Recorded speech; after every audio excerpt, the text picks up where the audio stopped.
What is up, folks? What is up? So, we are starting the off season.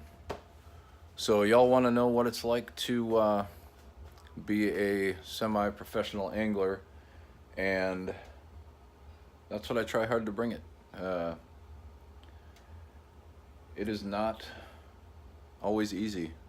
You know, you got these guys out there that get new boats every year and all these crazy things from their sponsors, and the sponsors that I have took care of me pretty well this year, and that was nice. But my boat is still my old boat, and it needs redoing again this year. So we're going to spend the next month or so grinding on this bad boy and trying to make it a little bit more efficient on the water and make the most out of what we have to work with.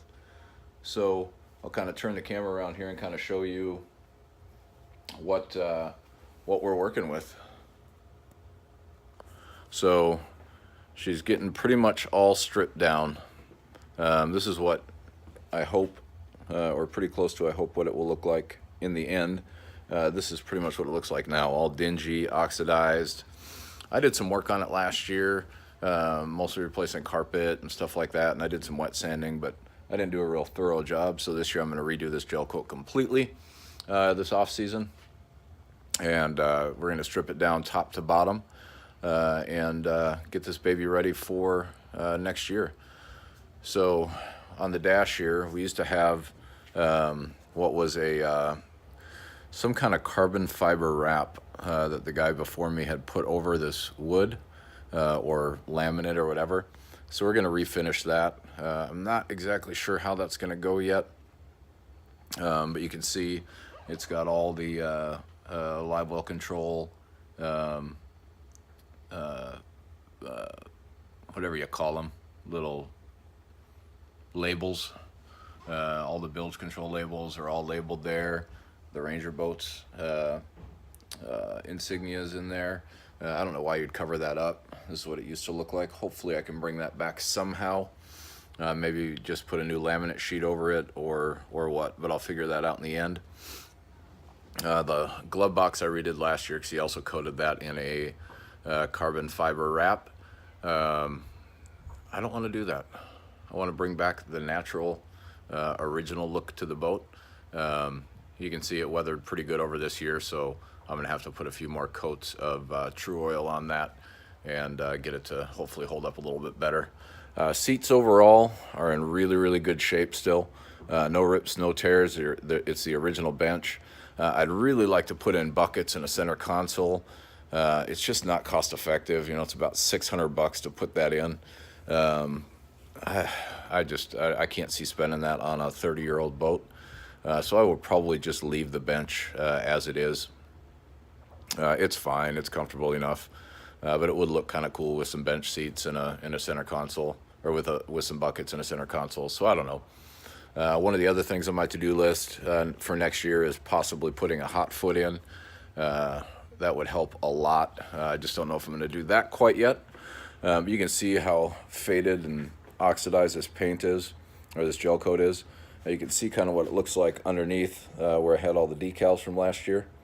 So I know it'll shine up well, and as long as I keep it protected with that ceramic coating, gel coating, it'll look all right. So right now we're working on taking out all of the hatch lids, getting everything stripped off at the outside. We've taken all the buckles off, so we can redo all of that, get it all wet sanded down and coated really well. Windshields are all off. We'll get all these old decals off. Probably not going to put the Ranger decals back on this year, just because, I don't know, the more I look at it without all of the crazy decals, the more I like it. It looks a little bit sleeker. Took the bumper off the side just to get it fully sanded, and then I'll put it back on in the end. I wanted to leave it off, but there is a bunch of those screw holes in there, and I really don't feel like filling all those screw holes, so I'm not going to. Back's pretty decent. We're just going to get these hatch lids off so we can get this all sanded really well. I'm not sure I'm going to do anything with that part in there. Probably just going to leave that as it is. It gets too much water and junk in there from boating around, so I'll probably just leave that. We'll get all these consoles all done. I'm going to redo a bunch of wiring underneath here. Redo a bunch of wiring up here. We're going to put in new charging ports. New hydroturf on the front. Tore all that old hydroturf off. Yeah, so we got a lot of work to do, as you can see. But we've got some time. I'm going to try and get all of this done before the snow flies. That way the wife can get the car back in the garage and have it out of the elements for the winter. But I don't know. Oh yeah, I'm also right in here. I'm going to put an extended casting deck in. I'm going to make another one that sits about an inch lower than the lip of that back box back there, so I can still get the doors open. So all of this will be covered, just so I can have some additional storage, because that's one of my biggest gripes on these older boats, is you just don't have the storage that you need when you're fishing. The rod lockers won't hold any of the rods. That's a little annoying, but we make do with what we have.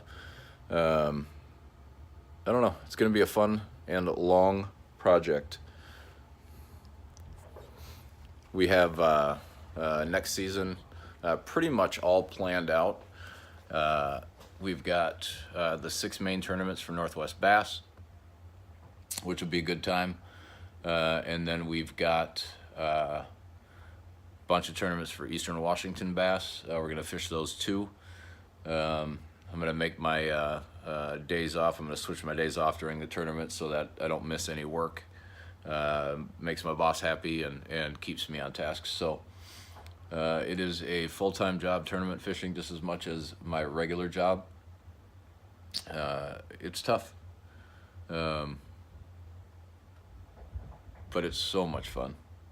So anyways, we'll update you guys throughout the process.